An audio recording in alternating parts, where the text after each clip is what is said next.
actually very nicely done. All of you led me quite nicely into the next comment, to the next area, which is overcoming resistance and getting stakeholder buy-in, right?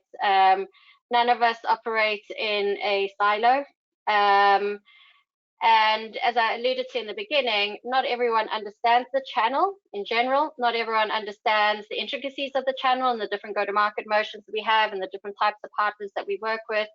Not everyone understands what PRM is. And so when you're looking for investment and you need to position this into finance, into marketing, into your direct sales organization, into your customer service team and customer success teams, right? It's really important to anticipate where potential resistance may come from.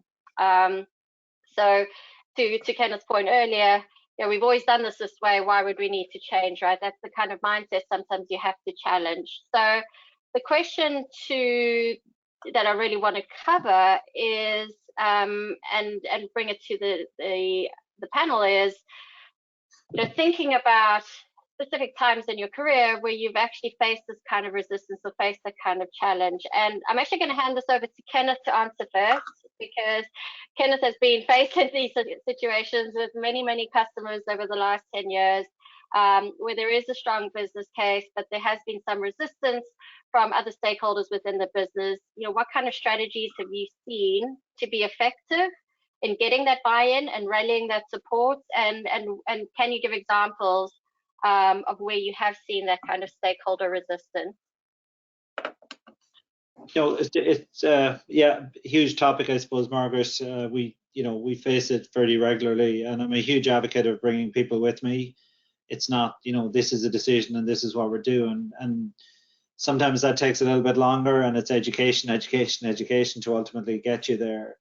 But I suppose, when we work with, lots of different companies, and you get lots of new prospects, and I'm sure some of the folks that are listening in today are kind of interested in, okay, I want to bring in a PRM system, but my boss's boss doesn't see the value in it, or whatever it might be, or IT are going to build it themselves. I would kind of say to them, just, the kind of story you need to follow is, okay, I need to be easy to do business with for my channel. I'm going to go to market through the channel. And usually how these conversations come about is, there is a Scott Goree in a company.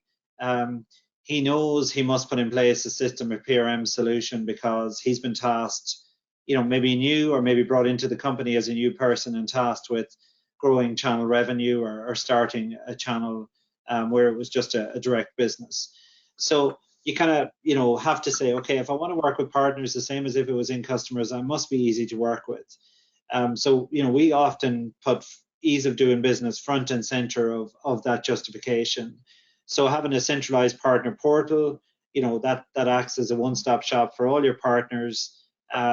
You must have that in place to generate or create a frictionless channel.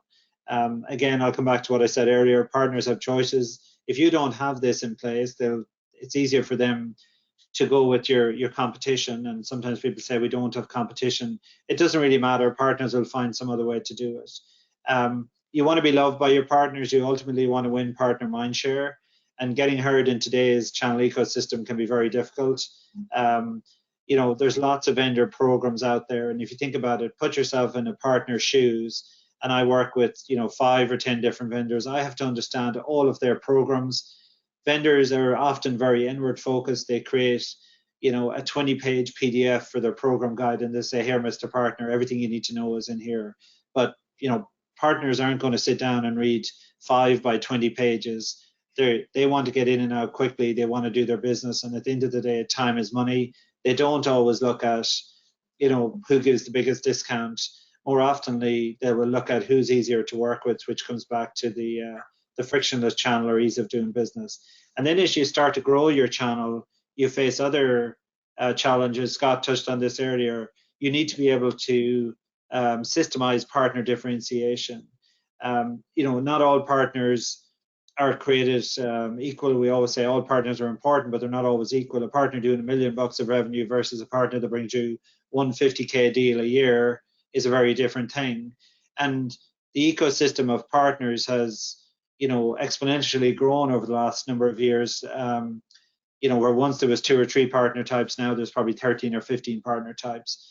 Again, you've got your traditional resellers, you've now your MSPs, your referral, your influence, your distributors, your CSPs, etc. The list goes on. You need to be able to have a sales go-to-market motion that suits each of those partner types. So when they come to you to do business with, it's a very easy journey for them, that they see what they're supposed to see, that they can do the steps they're supposed to do and do those very quickly and very easily. And then things like time to market is really important. A partner, you want to engage with a partner, you need to be able to deliver those programs in a very quick way. Scott touched again on renewals. He touched on MDF earlier. These are all the programs that are important to partners. So if you think about a partner comes to your storefront, as Scott referred to it as, I want to be able to register a deal. I want to be able to get content. I want to be able to claim my MDF. But you should be popping in front of them. Well, actually, here, Mr. Partner, here's the incentives to you if you do this. So you need to be bringing that partner on the journey with you, showing them their renewal rates, showing them what's their next 5 or 10 renewals that are due, in the next 30, 60, 90 days, and what's in it for them that, if they do those renewals. So they're just a couple of things, Margaret, in terms of helping your champion sell that PRM system internally. And there's lots of ROI that goes with each of those points that I made. Now, other times you bump into resistance. I'm sure most people on the phone will have come across this at some stages. You've tried to justify, I want a PRM system, I need it to support my partner ecosystem, they're X percentage of my company's revenue. And then somebody from IT will pop up and try to help out. And I genuinely, you bump into this all the time. They're trying to help out, build this in-house, and they, genuinely are trying to help out. But, why build something? I often say to people, you don't build your own ERP system. You're not going to build an ERP system or a CRM system. Then why the hell would you build a PRM system in-house? These IT resources are scarce enough.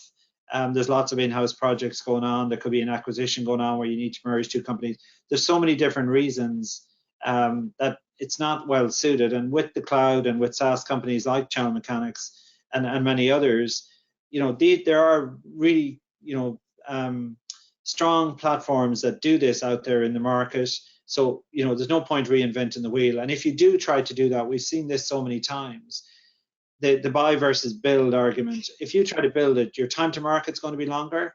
You don't have the existing skill set in-house to build a PRM system. You're going to have to spend a load of money up front. So your significant upfront costs are a lot more than there would be by buying a platform off the shelf. You're always going to be competing, you're going to be facing competing priorities for scarce resources. And then what ultimately happens is they try to customize an existing platform. It could be a CRM, it could be an ERP, to do bits and pieces of PRM. Again, the inward focus always comes to mind. It's not helping your partners, this is helping your back-end teams, which is important to a point, but it's not as important as your partner-facing side. And then what's always lost in the mix of everything I've said there is they often think, oh, we'll do this, it's a once-off thing, we'll save the money that we would have on buying a PRM system, but they forget about the fact that there's always going to be ongoing maintenance costs and licenses to any system that you build. The opposite of that is you buy it off the shelf from a specialized company that does nothing but PRM.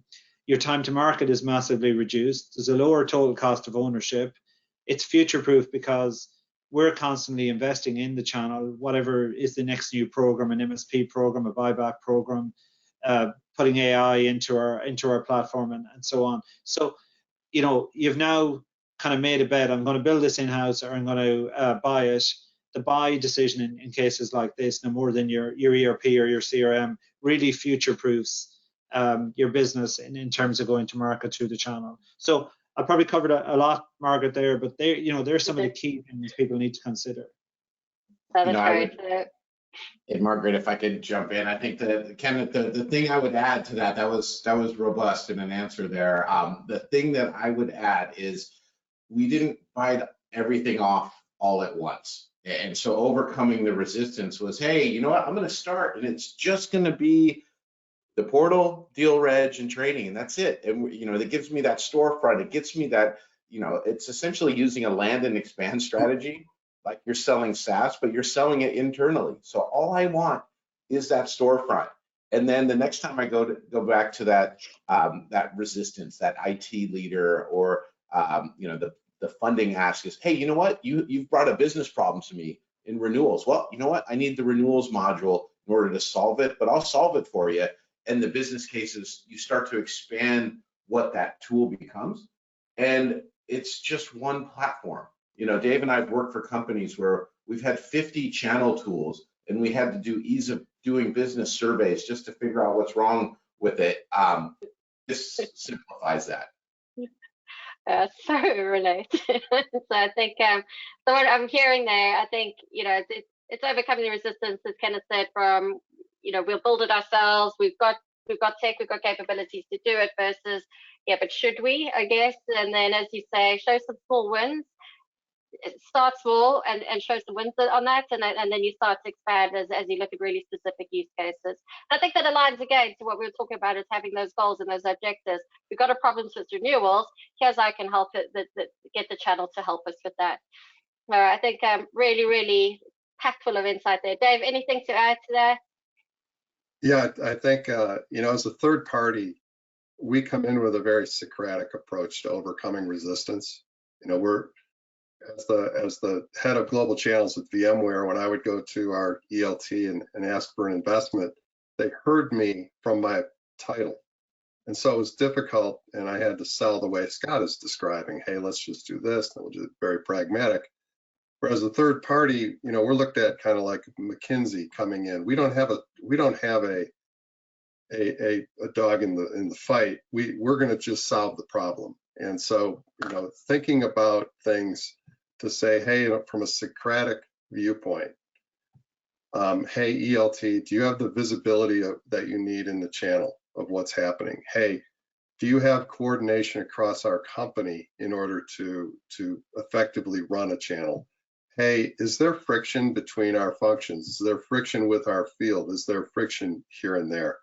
You know, all of those challenges we can get on the table by being Socratic.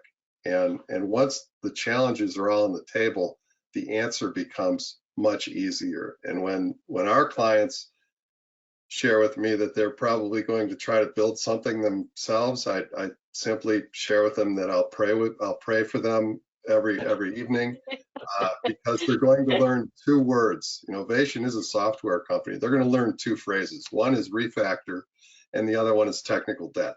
And when you're a software company, both of those mean we're going to hand out money.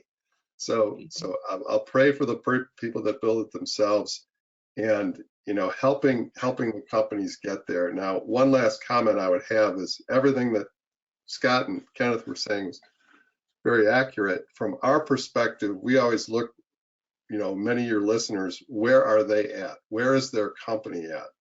Because if they're an early stage company coming out of a VC, they just need the portal, because their VC is telling them, go get more logos. I don't even care if we're making money, just go get more logos. And then the next stage company that Scott has grown through with Skyhigh is that maturing company. And in that phase, the VC is saying, got your logos, go get revenue. And then in the last phase of a matured company, it's get more logos, get more revenue, and do it with profit margins. So logos to revenue to margins. And without a system, back to Kenneth's remarks, without a system in place, you won't capture the logos, you won't scale to the revenue, and you'll never get to the full margin you should be getting for your solutions. Those are my thoughts. You know, and Margaret, sorry, just chip in again. Yeah, no, Dave, that's brilliant. It's really well said. So, and I often say to people as well, Margaret, you know, you can be quite a small company. Sometimes the partners you're dealing with are often a lot bigger than you, right? And if you don't have, you know, a system, you're not at the races, basically. You just look small. It's almost like, I often say to people, look, it's very inexpensive to stand this stuff up. It's kind of guerrilla marketing in a way, almost fake it till you make it, right? Because if you stand it up, you look a lot more professional, you look bigger than you might be. Partners will engage. They don't look that deep into, you know, how big you are, etc. But it's just such a very simple thing to do. And as Scott so well put it, it's a journey. right? You don't have to buy everything day one. It's very different than it used to be years ago. So standing up these platforms is not expensive. Nobody should be afraid of the, the cost of doing it.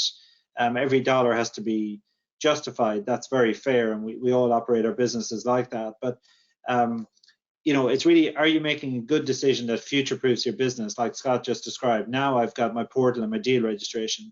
Very quickly, I'll need to add on MDF, but that could be 6 or 9 months away when your partners are ready for it. So now Scott future-proofed his decision. He was able to add on the extra modules and programs as he was ready and he needed them. And guess what? His business grew, his partners grew with them. And that's how, if there was one message I would deliver today, it's if people could, just take that away, you're very much future-proofing your business with the channel.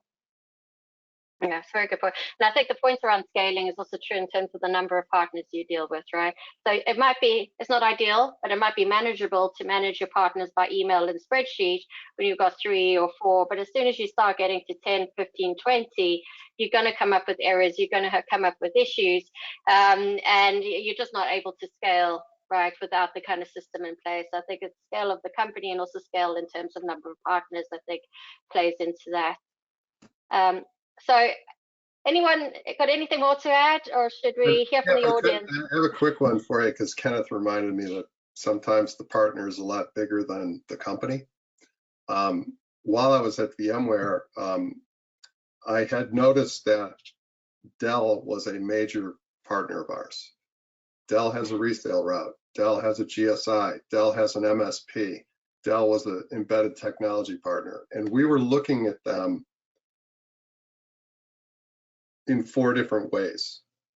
And so our CEO at the time, Pat Gelsinger, saw slices of Dell where we should have been dealing with Dell between Pat and Michael Dell. So if any of your listeners have partners that are much bigger, to Kenneth's point, much bigger than their company themselves, that have multiple routes, PRM will help you coordinate those routes internally, and you will look very different than I did starting at VMware, looking like, hey, you're a reseller at Dell. Hey, you're an MSP at Dell. Hey, the coordination of PRM is a big, makes you look much more professional, much bigger.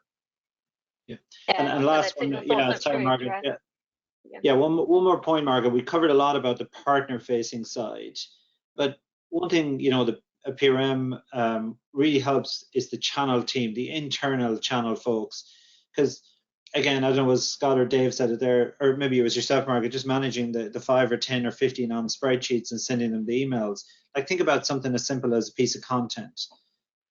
Rather than dropping that out 10 times, you just put it on your content management system, and straight away who's looked at it, how many times have they downloaded it, etc. So helping your channel teams with the metrics and the insights and the data into how their channel is performing makes it a much more efficient process. So we all have to do more with less in the current climate. I think that really applies to channel teams.